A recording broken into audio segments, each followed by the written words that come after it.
we look at these things. So the before and afters are on the left-hand side of the before, sorry, right-hand side of the after, okay?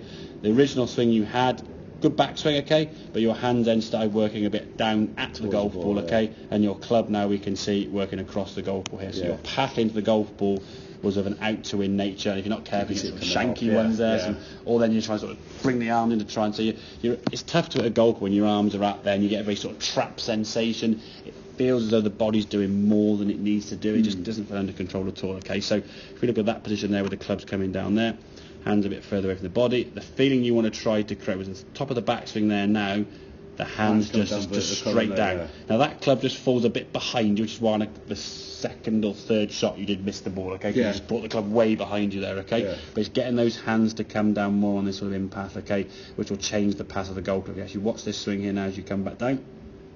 Top of the backswing, same again, good. Hands now working down, which they get in turn. We say change the path. Clubs coming in there now. You can see the golf club now, directly in line with your toes, coming into the golf ball. Yeah, from the inside. On a much better path. Nice sort of strike, and then the ball then sort of just starting on the green line. You can see where the explosion was pretty much in the middle of that green line, and then just turning left off with the draw you're going to get. So if you know your shape of shot is going to be kind of that and that, when you're aiming, you just aim 5-10 yards right at target and allow for that shape of shot.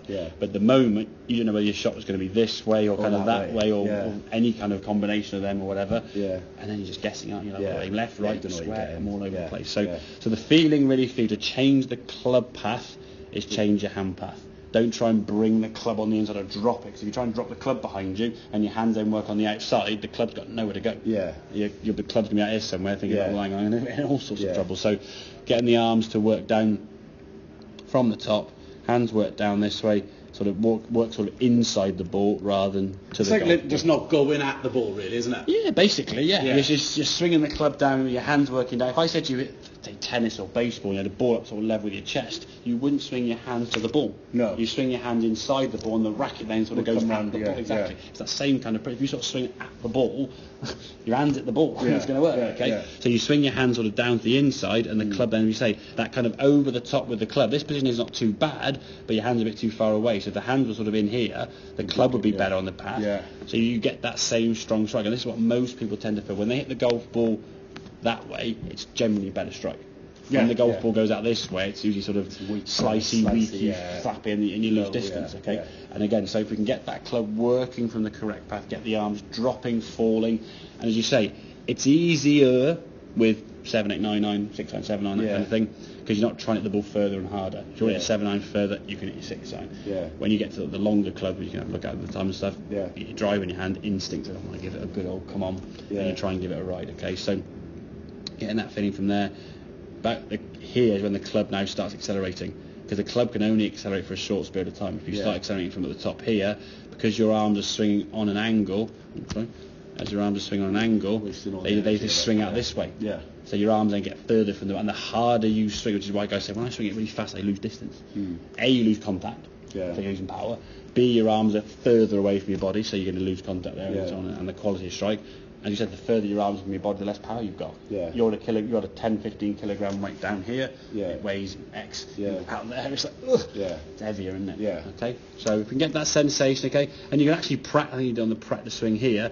Just do some swings back and drop. Just feel that sort of drop and do sort of 2 or 3 of them. Club coming down here now. Should the head? That should be more sort of in line with your hands. Exactly. In honesty, though, I don't mind that on a practice swing. I'd rather in some ways you exactly. If you exaggerate in practice, what you will find when you actually come to golf ball, it will work more down in the correct position. It's about golf's all about your hands. Your hands at the golf ball, the club is the golf ball. Your hands are attached to the golf club. Where your hands are and what your hands are doing are the key thing. They control the club face, they control the path, and so on.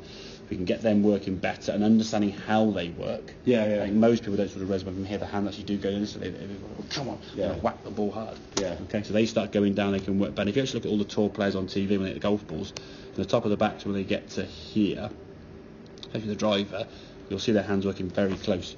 Their sort of left arm and or their right elbows right at their side down their hands. You look like McIlroy, just drop really close. Club. Exactly. The club, even like Yeah, well, look at Garcia's a bit extreme, so that's sort of laid off, and the hands are really, and then just gets. Fowler's another one. He sort of flattens and lays off the club. They've all got these sort of different movements. They do their characteristics. But it's the same principle, getting the club working more sort of inside, a correct angle. You got to think this side of the golf ball. Your club's got to work on that angle. If you're sort of swinging in this area somewhere, you're coming across it. You can still hit fade from the inside path because you can still swing on the correct path into the ball and swing it round to the left, and you can still hit the fade or whatever you want to hit.